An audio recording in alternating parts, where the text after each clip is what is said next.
You think you can come to my wedding in a cheap suit? The groom asked mockingly, calling security to kick me out of my daughter's wedding, but the security guards froze, whispering, "We can't. He's a VIP." Everyone in the hall held their breath. Before we continue, please subscribe to the channel and write in the comments what time it is where you are now. Honestly, Eldon, where did you even find that suit?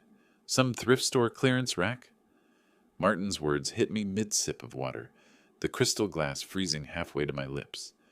I had walked into Kristen's dining room 10 minutes ago, expecting polite introductions and pleasant conversation. Instead, I found myself seated across from a man whose second glass of wine had apparently loosened more than his tongue. "Martin!" Kristen's voice carried a sharp edge as she emerged from the kitchen, her arms laden with serving dishes.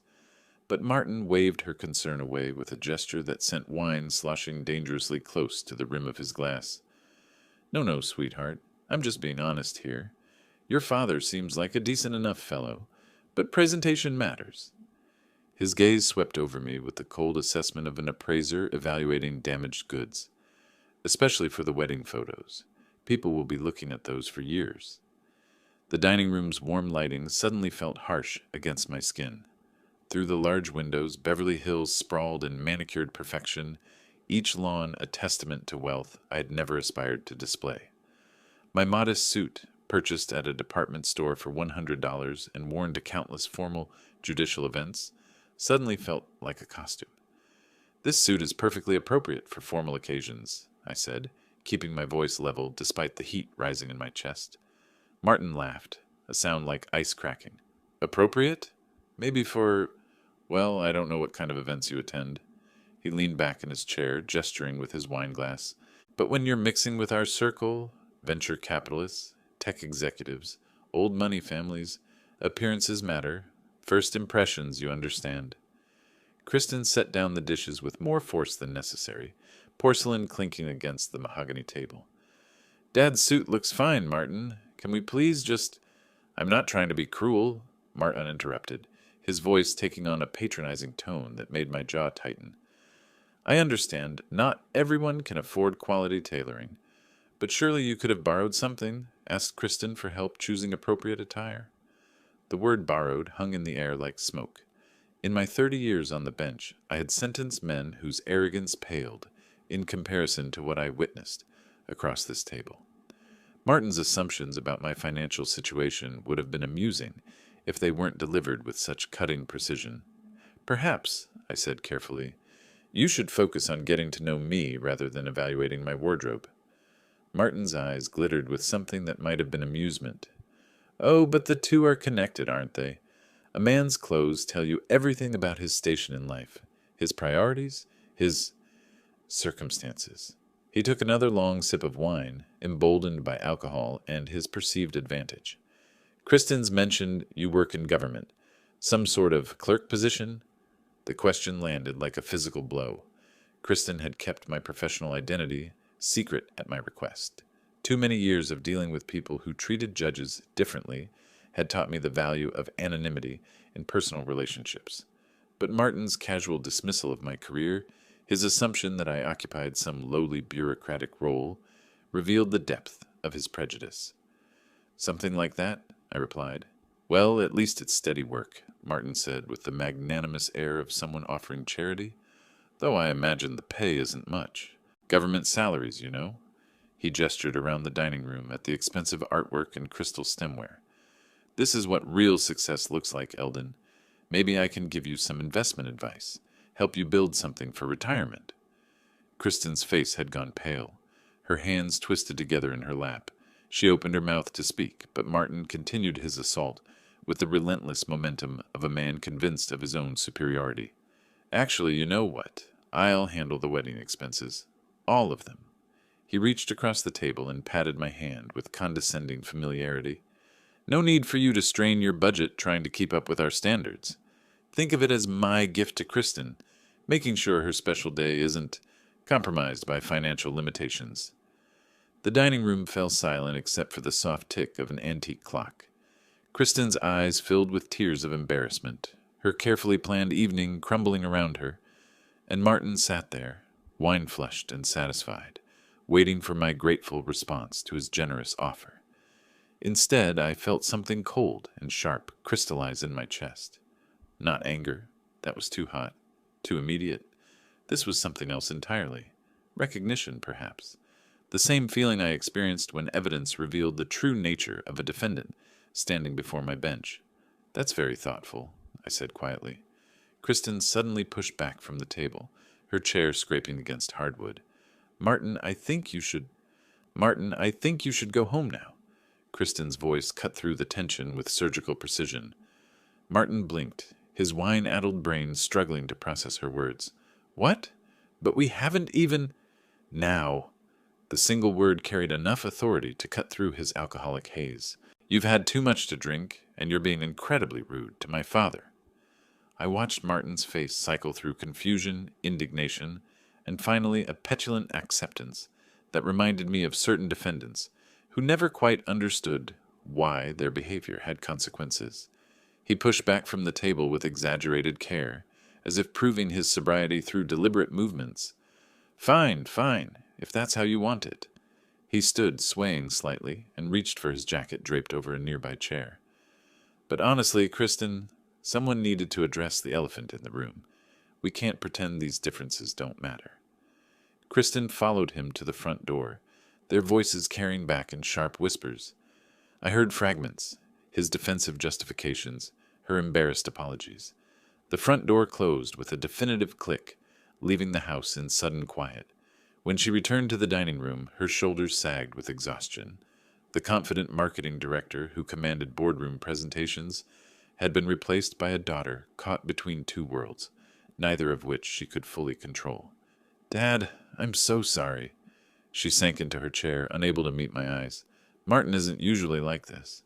The wine, the stress from work, it brings out his worst side sometimes." I watched her fidget with her engagement ring, the diamond catching light from the chandelier above. How many times had I seen this same gesture in my courtroom? The unconscious touching of wedding bands by spouses defending the indefensible, love warring with dawning recognition. "Kristen," I waited until she looked up. "Did you ever tell him anything about my work?" Her brow furrowed. "Your work? No, of course not. You asked me years ago not to tell anyone, remember? After that incident with Mom's sister trying to get you to fix her parking tickets." A memory surfaced, my late wife's sister cornering me at a family barbecue, her voice dropping to a conspiratorial whisper as she slid a folder of citations across the patio table. The assumption that my position existed primarily to benefit family members had soured many relationships over the years. "So he doesn't know what I do?" "I told him you work for the state. Some kind of administrative position." She looked down at her hands again. "He didn't seem particularly interested in the details." Of course he hadn't. Martin's world operated on simple hierarchies. Wealth at the top, everything else relegated to various levels of irrelevance. A government clerk rated barely above invisible in his social taxonomy. "Good," I said quietly. "Please keep it that way." Something in my tone made her look up sharply. "Dad? You're not angry with me for not defending you more, are you? Because I wanted to, but sometimes it's easier to just let him—" "I'm not angry with you." The words came out softer than I intended. How could I explain that my concern wasn't wounded pride, but something far more troubling? That in 30 years of evaluating character from the bench, I had developed an instinct for recognizing dangerous narcissism. That Martin's casual cruelty tonight had revealed patterns that worried me more than any personal insult could. She reached across the table and took my hand. "He's really not a bad person, Dad. He comes from this incredibly competitive world where everything is about status and positioning. Sometimes he forgets that not everyone operates that way." I squeezed her fingers gently. "You don't need to explain him to me." "But I feel like I do, because I love him, and I love you, and tonight was supposed to bring everyone together." Her voice broke slightly. "Instead, it's just this mess." Looking at her face, so much like her mother's when Margaret was troubled, I felt the familiar weight of parental protection. Not the hot anger that Martin's insults had provoked, but something deeper and more patient, a judge's instinct to gather evidence before rendering judgment. "These things take time," I said. Getting to know someone, understanding who they really are, it's a process. You'll give him another chance, though, when he's sober and properly apologetic? I nodded, though something in my chest had already shifted into a different mode entirely. Professional. Watchful. Of course. She smiled for the first time since Martin's departure, relief flooding her features. Thank you. I know once you really get to know each other. I squeezed her hand once more, then released it. I should head home. Early day tomorrow.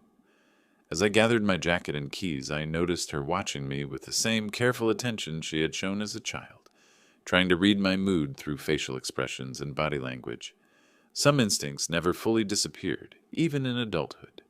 Drive carefully, she said, walking me to the door. Always do. I kissed her forehead and stepped into the Beverly Hills evening, where perfect lawns stretched under perfect streetlights, everything manicured and controlled. My car sat at the curb like a modest interruption in the luxury landscape, reliable but unremarkable, just like its owner, according to Martin Hargrove. The drive from Beverly Hills to Pasadena took me through the heart of Los Angeles, past the glittering towers of Century City and into the sprawling neighborhoods where real people lived real lives. Traffic moved steadily on the 110, headlights and taillights creating rivers of light in my rearview mirror. 45 minutes alone with my thoughts. 45 minutes to process what had just occurred. In my 3 decades on the bench, I had encountered every variation of human character imaginable. The desperate and the calculating, the genuinely remorseful and the pathologically entitled. I had learned to read the subtle signs, the way someone's jaw tightened when confronted with evidence, the telltale pause before a carefully constructed lie, the particular kind of indignation that arose when privilege was questioned. Martin Hargrove displayed classic symptoms of narcissistic entitlement, the casual cruelty masked as helpful observation, the inability to consider how his words affected others, the assumption that financial success granted him moral authority to judge and dismiss those he considered beneath him. I had seen men like him before. They appeared in my courtroom wearing expensive suits and confident smiles, certain their wealth and connections would insulate them from consequences.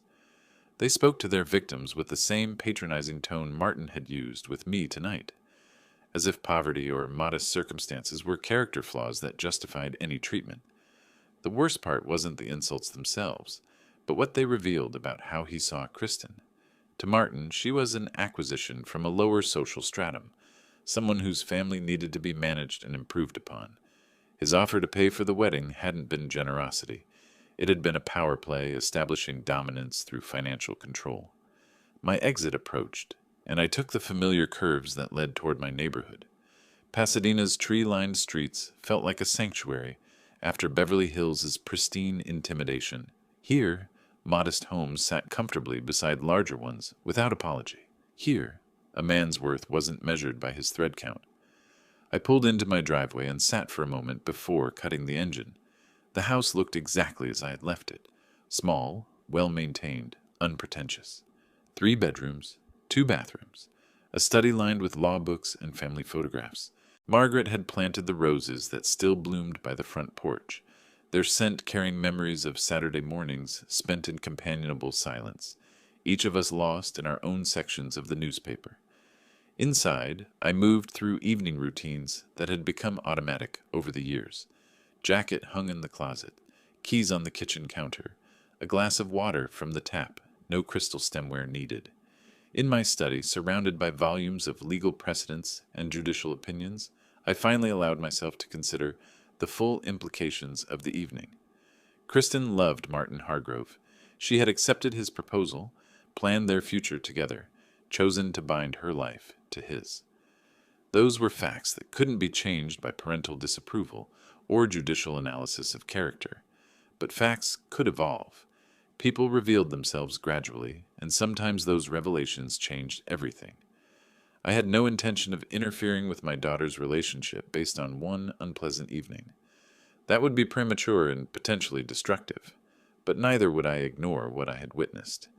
Martin's mask had slipped tonight, revealing glimpses of something darker beneath his polished exterior. The smart play, the judicial approach, was to observe and document. Let time reveal patterns. Allow Martin enough rope to either prove my concerns unfounded or demonstrate that they were entirely justified. I had learned patience from 30 years of letting evidence accumulate before rendering judgment. Some cases developed slowly, each hearing adding another piece to the puzzle until the full picture emerged with undeniable clarity. This would be no different. I settled into my reading chair, the same leather recliner where I had studied case law for decades, where I had read bedtime stories to a young Kristen, where I had grieved Margaret's passing and slowly rebuilt my life around solitude and duty. Tomorrow would bring new possibilities. Perhaps Martin would call to apologize, his conscience finally asserting itself through his hangover. Perhaps Kristen would phone to discuss the evening, seeking reassurance or guidance, or perhaps nothing would happen at all, and life would continue its steady progression toward their wedding day. Whatever came, I would be ready.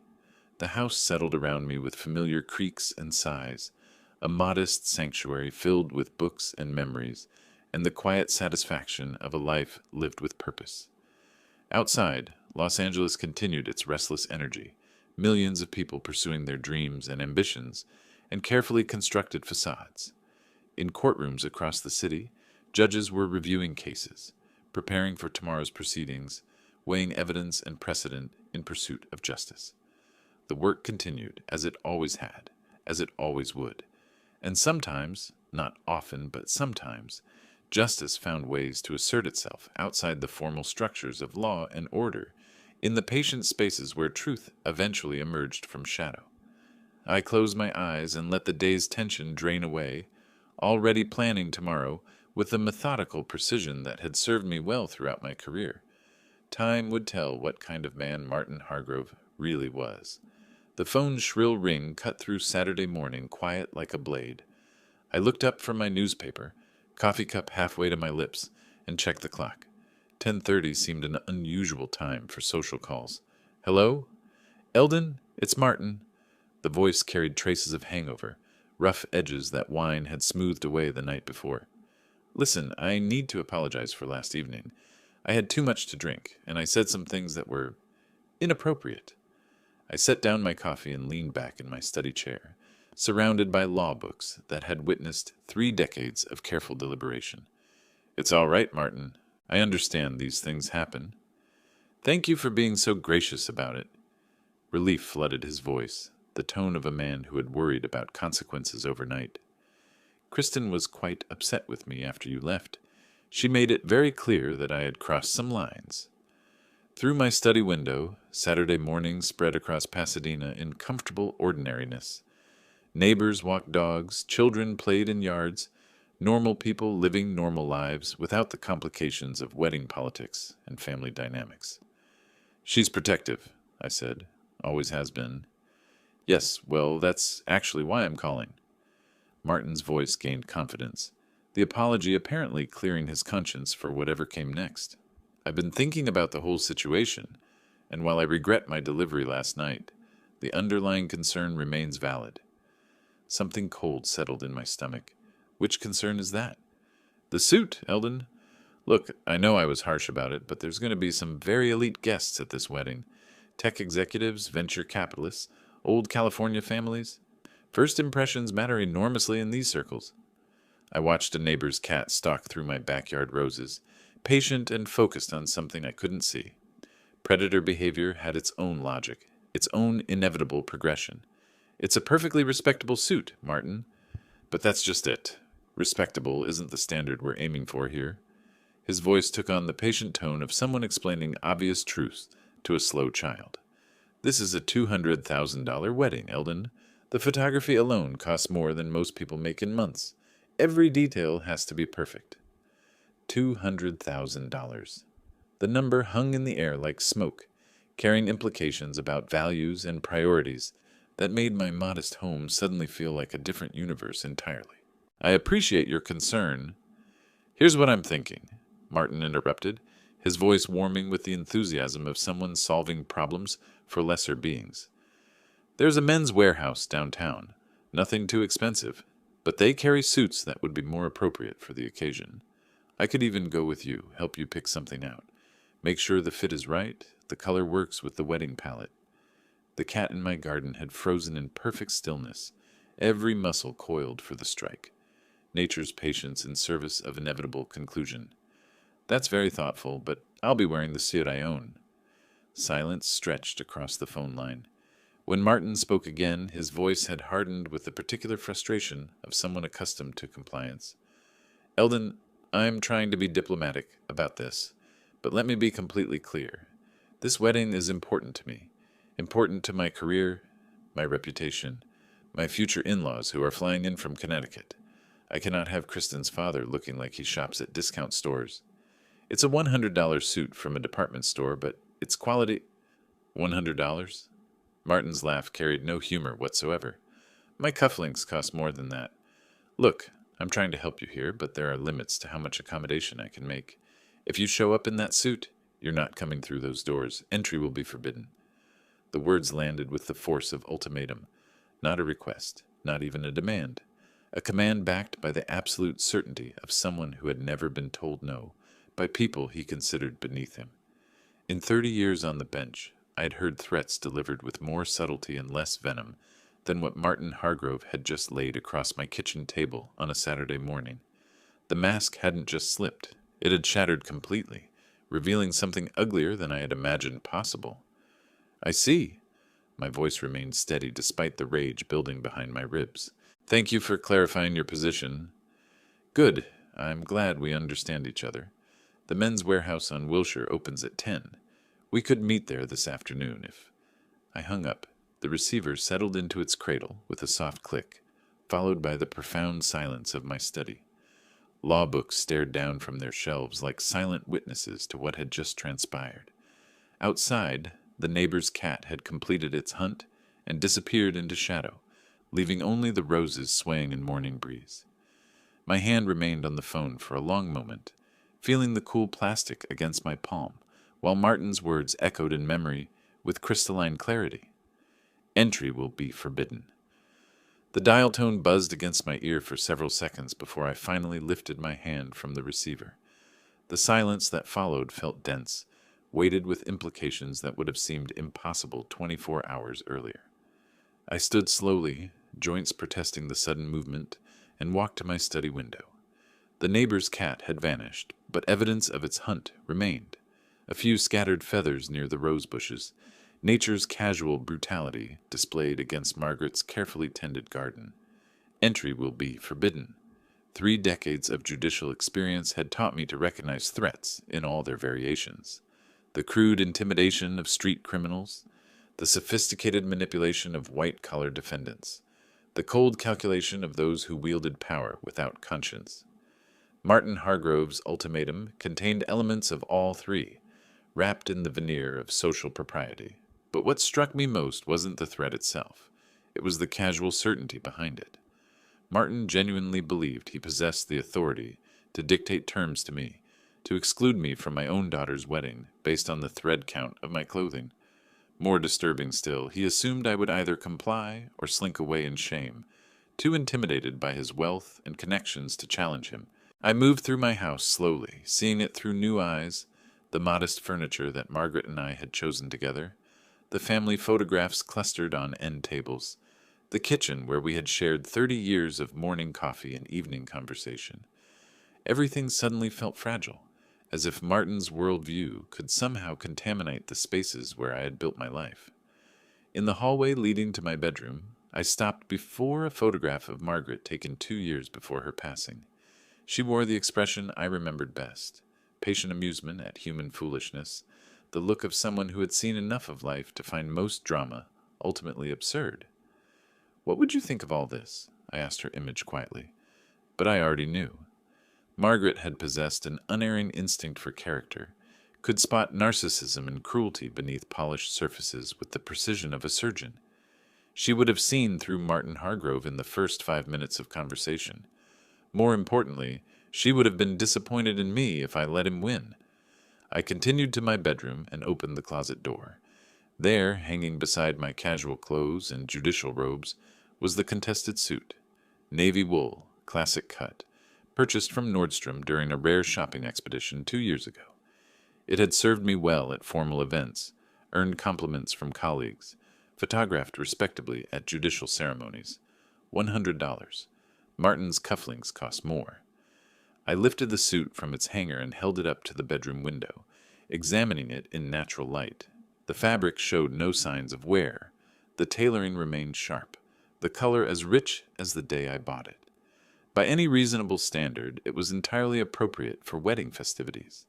But Martin Hargrove didn't operate by reasonable standards. His world ran on different rules, hierarchies of wealth and status that granted some people the right to judge others, to determine who belonged and who should be excluded. In his universe, I wasn't Kristen's father deserving of respect. I was a problem to be managed, a source of potential embarrassment to be controlled or eliminated. I hung the suit back in its place and closed the closet door. The decision forming in my mind felt as inevitable as that neighbor's cat completing its hunt. Not born from anger, though anger certainly existed. Not driven by wounded pride, though my pride had indeed been wounded. This was something else entirely. A recognition that some behaviors required consequences. Some attitudes demanded correction. For 30 years I had observed human nature from the bench with the detached analysis of a scientist studying specimens. I had learned to separate emotion from judgment, personal feelings from professional responsibility. The skills that made me an effective judge would serve me well in what was coming. Martin Hargrove had made a fundamental miscalculation. He had assumed that his wealth granted him immunity from accountability, that his social connections insulated him from consequences. He was about to discover how wrong he was. I walked back to my study and sat down in my reading chair, the same chair where I had prepared for countless cases, where I had written opinions that shaped legal precedent, where I had wrestled with questions of justice and punishment for 3 decades. The wedding was exactly 1 month away, 30 days to let Martin's arrogance solidify into overconfidence, 30 days for him to spread word of his ultimatum among those elite guests he was so eager to impress, 30 days for him to forget that actions, even those targeted at humble government clerks, sometimes carried unexpected consequences. I picked up my newspaper and settled back into Saturday morning routine, but everything had changed. The man reading about local politics and sports scores was no longer just Kristen's father hoping for the best with her fiancé. He was a judge preparing to render verdict. The weeks that followed moved with deceptive normalcy. April slipped into May while Los Angeles settled into its familiar rhythm of sunshine and traffic. Another season in a city that treated weather like background music. Always pleasant, rarely memorable. I maintained my judicial schedule with the same precision that had defined 3 decades on the bench. Morning coffee at 6, courthouse arrival by 7:30, afternoon session stretching until 5. Colleagues noticed nothing unusual in my demeanor, no deviation from the measured thoughtfulness that had become my professional trademark. At home, I prepared for Kristen's wedding with the methodical care of someone organizing case files. RSVPs to verify, gift selections to finalize, transportation arrangements to confirm. Every detail handled with judicial thoroughness, though beneath the surface different preparations were taking shape. Kristen called twice during those weeks, her voice bright with bridal excitement, as she described final dress fittings and floral arrangements. She never mentioned Martin's phone call to me, which meant either he hadn't told her about it, or she had chosen not to discuss it. Given his need to maintain his image as the magnanimous future son-in-law, I suspected the former. The invitations had arrived in my mailbox during the 3rd week of April, heavy cardstock embossed with gold lettering, the kind of stationery that announced its expense through tactile luxury. Mr. and Mrs. James Hargrove request the pleasure of your company. The Beverly Wilshire Hotel Ballroom. Cocktails at 6, dinner at 7, dancing until midnight. $200,000 condensed into elegant script and premium paper stock. I hung the invitation on my refrigerator next to grocery lists and court schedules, a daily reminder of what was approaching. Each morning I studied it while drinking my coffee, noting details that would matter when the time came. The timeline, the location, the formal dress code that made no mention of specific suit requirements or entry restrictions based on clothing budgets. My own preparations took different forms. I researched the Beverly Wilshire's layout, studied photographs of its ballroom and adjacent spaces, familiarized myself with the hotel's operational procedures. Information gathered with the same thoroughness I brought to reviewing case law, building a complete picture of the terrain where this would unfold.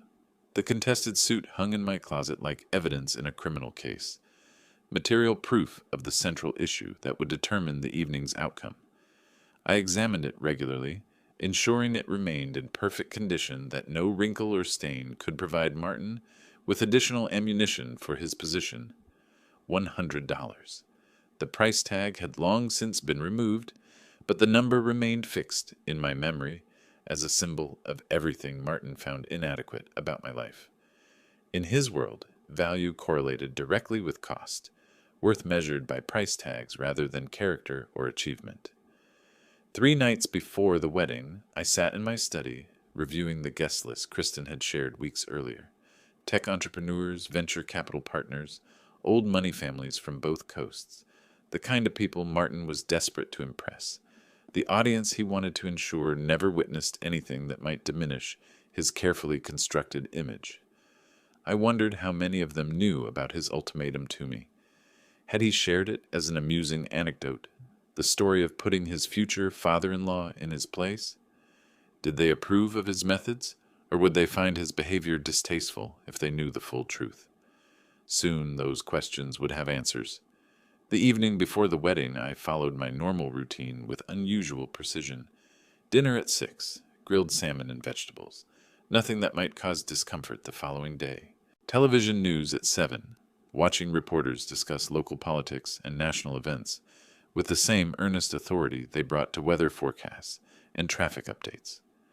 At 9 o'clock, I climbed the stairs to my bedroom and opened my closet door. The navy suit waited in its designated place, pressed and ready, looking exactly as it had the day I purchased it. $100 of department store craftsmanship that had somehow become the central battleground in a war I hadn't chosen but fully intended to win. I laid out my clothes for morning: shirt, tie, shoes, the contested suit jacket, and trousers. Everything arranged with the care of someone preparing for a significant occasion, which this certainly was, though not in the way Kristen had envisioned when she sent her invitations. My alarm clock ticked toward 10 o'clock as I settled into bed, surrounded by the familiar comfort of my modest bedroom. Outside, Los Angeles continued its restless energy, millions of people pursuing their Saturday night entertainment in venues ranging from dive bars to 5-star restaurants.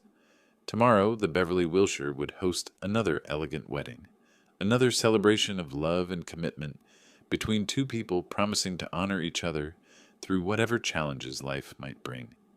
Martin Hargrove was about to discover that some challenges arrived wearing $100 suits and carrying 30 years of judicial wisdom about the relationship between actions and consequences. 6:45. My alarm hadn't needed to wake me. I'd been lying in bed since 5:30, watching morning light creep across the ceiling with the patience of someone who had waited 30 days for this moment. Wedding day. I rose without ceremony and padded to the bathroom, catching my reflection in the mirror above the sink. 65 years looked back at me, lines earned through decades of listening to testimony, weighing evidence, dispensing justice. The face of a man who understood that consequences delayed were not consequences denied. The shower ran hot while I shaved with deliberate precision, each stroke of the razor removing yesterday and preparing for what lay ahead. No nervousness disturbed my hands. This was simply another morning requiring professional preparation, like countless others that had preceded significant courtroom moments. Breakfast consisted of toast and coffee, consumed while standing at my kitchen counter. Through the window, Saturday morning unfolded in suburban tranquility, neighbors walking dogs, sprinklers watering lawns, normal people beginning normal weekends. In a few hours, the Beverly Wilshire would host an elegant celebration of love and commitment, attended by Los Angeles's social and financial elite. Martin Hargrove expected me to be absent from that celebration. His ultimatum had been clear: wear appropriate attire or stay home. The arrogance of assumed compliance had sustained him through the past month, confident that his threat had resolved the problem of Kristen's embarrassing father. Today he would discover his miscalculation. I climbed the stairs to my bedroom and opened the closet door. There, hanging exactly where it had waited for 30 days, was the contested suit. Navy wool, classic cut, $100 of department store craftsmanship that had somehow become the central battleground in a war about respect, dignity, and the dangerous assumption that wealth granted authority over others. I lifted the jacket from its hanger and held it to the light. The fabric remained impeccable, the tailoring still sharp after 2 years of formal occasions. By any reasonable standard, it was entirely appropriate for wedding festivities, but Martin Hargrove didn't operate by reasonable standards. The shirt came first, crisp white cotton, properly pressed, then the trousers settling into familiar comfort around my waist. The tie followed, knotted with the same precision I brought to writing judicial opinions. Each element of my attire assembled with ritual significance, armor for the confrontation that had been inevitable since that first insulting dinner conversation. Finally, the jacket. As I slid my arms into the sleeves, I felt the transformation complete itself. Not from civilian to formal attendee, but from injured father to dispensing judge. The suit didn't just clothe me. It announced my intentions to anyone perceptive enough to recognize the symbolism. Before leaving, I stood before my bedroom mirror and conducted a final inspection. Everything was perfect. The suit fit impeccably, the colors complemented each other, the overall impression was one of quiet dignity and appropriate formality. Anyone encountering me would see a well-dressed gentleman attending a significant social occasion. They would be entirely correct, though perhaps not in the way they anticipated. I collected my keys and wallet, checking that Kristen's invitation remained safely tucked in my jacket pocket. The heavy cardstock with its gold embossing had become my admission ticket to what promised to be a memorable afternoon at one of Los Angeles's most prestigious venues. My car started on the first turn of the key, reliable as always. As I backed out of my driveway and pointed toward the freeway that would carry me into Beverly Hills, I felt the same calm focus that had sustained me through 3 decades of significant courtroom moments. Justice delayed was not justice denied. Sometimes it was simply justice refined, made more precise through patience and careful planning. The drive to Beverly, Wilshire took 45 minutes through weekend traffic that moved with surprising efficiency. Los Angeles seemed eager to clear the path for what was coming, as if the city itself recognized the importance of allowing all participants to reach their appointed places on schedule. The Beverly Wilshire rose before me like a monument to elegance, its cream-colored facade gleaming in afternoon sunlight. Valet attendants in spotless uniforms moved with choreographed precision, directing luxury vehicles toward parking areas with the efficiency of conductors, managing an expensive orchestra. I surrendered my modest sedan to a young man who handled it with the same professional courtesy he had shown the Bentley ahead of me. Money talked, but good service spoke universally. Inside, the hotel's lobby spread in marble magnificence, crystal chandeliers casting rainbow patterns across surfaces that reflected 2 centuries of hospitality to the wealthy and powerful. Wedding guests moved through the space in elegant clusters, their voices carrying the particular resonance of people accustomed to being heard and heeded. The ballroom doors stood open, revealing glimpses of white flowers and golden light within. A string quartet played chamber music that provided sophisticated background to the murmur of arriving attendees. Everything Martin had promised: elegance, exclusivity, the kind of social theater that impressed venture capitalists and tech executives. And there, near the altar draped in cascading orchids, stood my daughter. Kristen's wedding dress transformed her into something luminous, ivory silk flowing around her like captured moonlight. Margaret would have wept to see her looking so radiant, so perfectly beautiful on the day she had dreamed about since childhood. For a moment, my careful composure threatened to crack under the weight of paternal pride and bittersweet memory. She turned, scanning the gathering crowd, and her face brightened when she spotted me. That smile, Margaret's smile, warm and welcoming and completely innocent of the drama about to unfold, nearly undid my resolve entirely. "Dad!" She moved toward me with careful grace, managing her dress train with practiced skill. You look wonderful. That suit is perfect. Perfect. The word carried layers of meaning she couldn't possibly understand. You're breathtaking, sweetheart. Absolutely gorgeous. Thank you for being here. I know this isn't really your kind of thing, all these people and formality, but it means everything to me that... Eldon! Martin's voice cut through our reunion like a blade through silk. He approached with the confident stride of a man on his own territory, surrounded by his own carefully curated guests. The month since our phone conversation had done nothing to soften his edges. If anything, he seemed more polished, more certain of his authority, his eyes immediately fixed on my suit with laser intensity. The same navy wool that had triggered his ultimatum, the same $100 department store purchase that had offended his sensibilities so deeply. I watched recognition dawn in his expression, followed quickly by something that might have been disbelief. I warned you about that suit, he said quietly, his voice pitched to avoid Kristen's hearing. Martin, let's not spoil Kristen's day with unnecessary drama. Unnecessary? His face flushed with the particular indignation of someone whose authority had been challenged. I made my position crystal clear. We discussed this. You assured me you understood. Kristen looked between us with growing alarm. What's going on? Martin, what are you talking about? But Martin wasn't finished. His voice rose slightly, drawing glances from nearby guests who had turned to observe what appeared to be developing tension near the altar. You didn't listen to me, Eldon. You chose to ignore my explicit instructions about appropriate attire for this event. His eyes swept over my appearance with undisguised contempt. Now there will be consequences. The word hung in the air between us like a challenge thrown down before witnesses.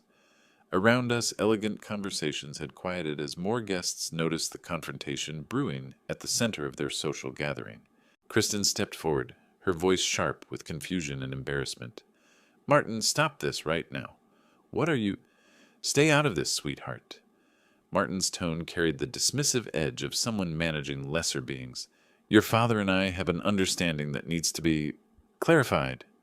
He looked around the ballroom with calculating eyes, clearly searching for something or someone who could help him enforce his will. His gaze swept across the assembled guests, tech executives, venture capital partners, old money families from both coasts, before settling on the discreet security personnel stationed near the room's entrances. A predatory smile crossed his face as he spotted what he was looking for. Martin raised his hand with the imperious gesture of someone accustomed to commanding immediate attention. Across the ballroom, a tall man in a dark suit noticed the signal and began moving in our direction with professional purpose. Security! Martin's voice carried enough authority to turn heads throughout the gathered crowd. I need you to remove this man from the venue immediately. The approaching figure wore the understated elegance of high-end private security, expensive suit, discreet earpiece, the controlled posture of someone trained to handle delicate situations involving wealthy clients. As he drew closer, I could see the name tag identifying him as Victor Reyes, head of security. Conversations throughout the ballroom had stopped entirely now. Tech executives and venture capitalists turned to observe the drama unfolding near the altar, their faces showing the particular fascination of people witnessing social theater they hadn't paid to see. What seems to be the problem, sir? Victor's voice carried professional calm as he assessed the situation with trained eyes. This man, Martin gestured at me with dismissive contempt, was specifically told not to attend this event wearing inappropriate attire. He chose to ignore those instructions. I want him removed from the premises. Kristen's face had gone pale, her hands trembling as she processed what was happening. Martin, you can't be serious. This is my father. Your father should have listened when I explained the dress requirements. Martin's voice had taken on the particular coldness of someone demonstrating power in front of an audience. I'm paying $200,000 for this wedding. I will not have it compromised by someone who refuses to meet basic social standards. Victor's professional gaze moved from Martin to me, conducting the kind of assessment that security personnel perform dozens of times daily. His eyes took in my navy suit, my modest appearance, my calm demeanor in the face of public humiliation. Then something shifted in his expression. I'm sorry, sir, Victor said to Martin, his tone remaining respectful but firm. "I cannot remove this gentleman from the premises." Martin blinked, clearly expecting immediate compliance. "What do you mean you can't? I'm the client here. This is my wedding." "I understand that, sir, but this gentleman is a VIP guest. Hotel policy prohibits any action that might inconvenience someone of his standing." The word standing carried weight that seemed to confuse Martin entirely. He looked between Victor and me with growing bewilderment, as if the security chief had started speaking a foreign language. "VIP guest? What are you talking about? Look at him!" Martin's voice rose in frustrated disbelief. "He's wearing $100 suit. He works some clerk job in government. What possible standing could he have?" Victor's expression shifted into something that might have been professional amusement. "Sir, I'm not at liberty to discuss the specifics of our VIP guest arrangements, but I can assure you that Mr. He paused, looking at me with obvious recognition. "Mills," I supplied quietly. "Mr. Mills is absolutely welcome at any event held in this hotel." Victor's tone had taken on a subtle edge that suggested Martin was venturing into dangerous territory. "In fact, I would recommend against any further complications regarding his presence." Martin's face had flushed deep red, his confidence beginning to crack under the unexpected resistance. "This is ridiculous. I don't care what your policy is. I'm paying for this event." "And the hotel appreciates your business, sir, but certain guests receive accommodations that supersede individual event arrangements." Victor's stance had subtly shifted, his professional calm now carrying undertones of warning. "I suggest we allow the ceremony to proceed as planned." The gathered crowd watched in fascination as Martin's authority crumbled in real time, his assumptions about power and influence meeting immovable resistance from someone who clearly knew things he didn't. "Who is he?" Martin demanded, his voice cracking with confusion and mounting panic. "What aren't you telling me?" Martin's face had turned a dangerous shade of crimson, veins standing out against his temples as he jabbed his finger at Victor with escalating fury. "This is completely unacceptable. I don't care about your hotel policies. I'm the paying customer here." Victor's stance shifted into something more alert, professional calm giving way to visible preparation. "Sir, I'm going to need you to step outside and calm down." "Step outside?" Martin's voice cracked with disbelief. "This is my wedding. I paid $200,000 for this venue. You work for me today?" The security chief's expression hardened into something that suggested Martin had crossed an important line. "Actually, sir, I work for the hotel, and hotel policy is very clear about guests who become disruptive to other patrons." Around us, the elegant wedding crowd had formed a loose circle, their conversations forgotten as they watched the drama unfold with the fascinated horror of people witnessing a social disaster in real time. Tech executives and venture capitalists who had come to celebrate now found themselves front-row witnesses to their host's complete meltdown. "You cannot remove me from my own wedding!" Martin lunged toward Victor, his coordination compromised by rage and the remnants of pre-ceremony champagne. "I'll have your job for this. I'll sue this entire hotel chain." Victor moved with the fluid precision of someone trained in restraint techniques. In one smooth motion, he caught Martin's arm, twisted it behind his back with professional efficiency, and began guiding him toward the ballroom's exit. "Let go of me! This is assault! I'll have you arrested!" Martin's voice rose to near hysteria as he struggled against Victor's grip. "Do you have any idea who I am? What connections I have in this city?" "I know exactly who you are, sir." Victor's tone remained professionally neutral, even as he applied additional pressure to maintain control. "You're someone who needs to leave this venue immediately." The crowd parted like water as Victor escorted his struggling captive toward the garden doors. Martin's expensive tuxedo had become rumpled, his carefully styled hair disheveled, his face flushed with impotent rage. The transformation from confident groom to public spectacle had taken less than 5 minutes. "This isn't over!" Martin shouted as Victor pushed him through the doorway into the hotel's garden courtyard. "I'll sue every one of you. The hotel, the security company, everyone." Kristen followed behind them, her wedding dress trailing across marble floors as she tried to process what was happening to her carefully planned celebration. The other guests streamed after them, drawn by the magnetic pull of unfolding drama. In the courtyard, surrounded by manicured landscaping and elegant fountain features, Martin's voice carried even louder than before. "You have no idea what kind of legal trouble you're in. I'll own this place when my lawyers are finished." Victor maintained his professional grip while scanning the gathering crowd with alert eyes. "Sir, if you continue making threats, I'll have to call the police." "Call them. Call everyone."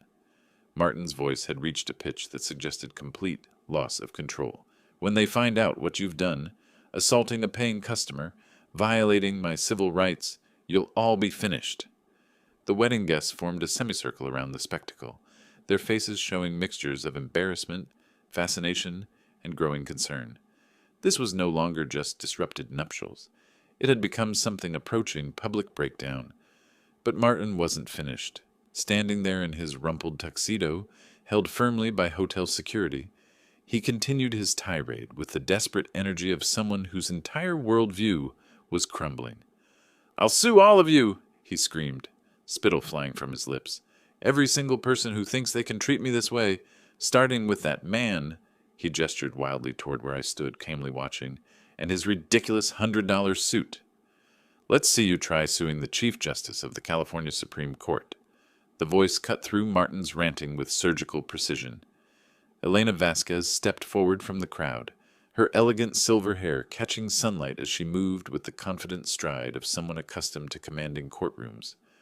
Martin's mouth opened and closed soundlessly, his tirade stopping mid-sentence as if someone had pulled his power cord. Around us, the wedding guests fell into complete silence, processing what they had just heard. "Chief Justice," Martin's voice came out as barely a whisper. Elena smiled with the particular satisfaction of someone delivering a perfectly timed revelation. "Judge Eldon Mills, Chief Justice of the California Supreme Court, the highest judicial officer in the state." She gestured toward me with obvious respect. "I've had the honor of arguing cases before his court for 15 years. The color drained from Martin's face as the magnitude of his situation began to dawn. His eyes darted between Elena and me, his brain apparently struggling to reconcile the modest man in the $100 suit with the title he had just learned. "Chief Justice," he repeated, his voice cracking. But he's the most respected judge in California," Elena finished smoothly, "known for his wisdom, his fairness, and his absolute integrity. Someone whose reputation in legal circles is beyond reproach." Victor released Martin's arm, stepping back as the fight went out of his captive entirely.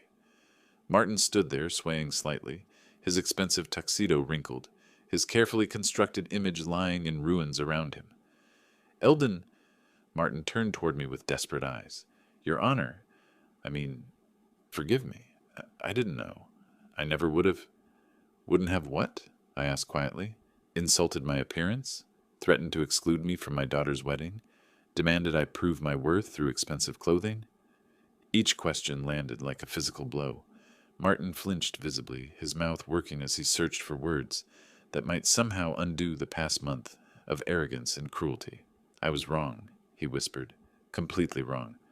Please, Your Honor, I'll do anything to make this right. The suit, it looks fine. Perfect, even. I don't know what I was thinking." The wedding guests watched this exchange with rapt attention, clearly beginning to piece together the full story of what had led to this moment. Tech executives who had come to network found themselves witnessing a masterclass in justice and humility. "The suit was never the real issue," I said, my voice carrying the measured tone I used in judicial pronouncements. "Character matters more than clothing, Martin. Respect matters more than wealth." "Yes, absolutely. You're right." Martin nodded frantically, desperation making him agree with anything that might reduce his humiliation. "I understand that now. Please, how can I fix this?"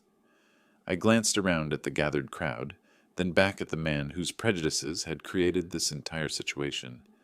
The moment felt familiar, delivering judgment after careful deliberation, ensuring the lesson would be remembered. "You can start by apologizing to Kristen," I said quietly.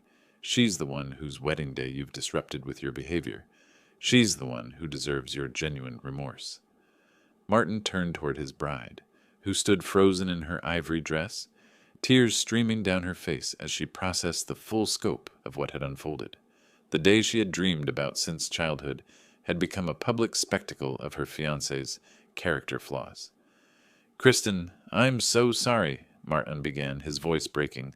"I never meant for—" But I could see in Kristen's eyes that mere apologies wouldn't be enough. The damage ran deeper than disrupted ceremonies. She had witnessed something fundamental about the man she had promised to marry, seen him at his worst when pressure revealed his true nature. The crowd remained silent, waiting to see how this drama would resolve itself. Before Martin could continue his apology, I stepped forward and gently took the microphone from the string quartet's stand. The courtyard fell completely silent as every guest turned their attention toward me. "Friends," I began, my voice carrying the calm authority that had served me well through 3 decades on the bench. "Today we've all witnessed something important unfold, a lesson that I hope will stay with each of us." The crowd shifted closer, sensing that something significant was about to be shared. Even Martin stopped his frantic apologizing to listen. "For 30 years I've sat in judgment of human behavior. I've seen how people reveal their true character under pressure, how they treat those they consider beneath them, how they use power when they think no one of importance is watching." I paused, looking around at the gathered faces, tech executives, venture capitalists, old money families, all hanging on my words. Today, my future son-in-law made the mistake of judging me by the price of my clothing, rather than the content of my character. He assumed that because I didn't display wealth, I was somehow less worthy of respect. My voice remained steady, judicial. This is a dangerous assumption that leads to dangerous behavior. Kristen stepped closer, tears still streaming down her face, but her expression showing something that might have been pride breaking through her distress. "The true measure of a person isn't found in their bank account or their wardrobe. It's found in how they treat service workers, how they speak to family members, how they behave when they think there are no consequences for their actions." Martin stood frozen, his face ashen as my words laid bare the full scope of his moral failing in front of everyone who mattered to him professionally and socially. Character is revealed not in moments of triumph, but in moments of pressure, not when we're surrounded by equals, but when we encounter those we mistakenly believe to be our inferiors. The applause started slowly from Elena and a few other legal professionals in the crowd who understood the weight of what they had witnessed. It built steadily as others joined in, recognizing wisdom when they heard it. "So let this be a lesson for all of us," I concluded, my voice carrying across the courtyard with the resonance of someone accustomed to being heard. "Judge others not by their possessions, but by their actions. Respect is earned through character, not purchased through commerce." The applause reached a crescendo, with guests who had come for a wedding finding themselves witness to something far more meaningful, a moment of genuine moral instruction delivered by someone uniquely qualified to provide it. When the applause died down, I handed the microphone back and walked over to Kristen. She fell into my arms, her wedding dress rustling as she held me tight. "I'm so proud of you, Dad," she whispered through her tears. "You handled this perfectly." Around us, the wedding guests began to disperse, their conversations animated with discussion of what they had just witnessed. Some approached to introduce themselves, expressing appreciation for the lesson they had received. Martin stood alone near the fountain, his earlier arrogance completely deflated. The man who had threatened to exclude me from the wedding now found himself isolated at his own celebration, his true character fully exposed to everyone who mattered in his professional and social circles. Justice, I reflected, sometimes served itself in the most unexpected ways. The $100 suit had proven its worth far beyond Martin's limited imagination, not through price tags, but through the principles it had helped defend. The wedding could continue now, though it would proceed with a very different understanding of who commanded respect in that elegant courtyard. If you liked this story, please like this video, subscribe to the channel, and share your impressions of this story in the comments. To listen to the next story, click on the box on the left. Thank you for watching.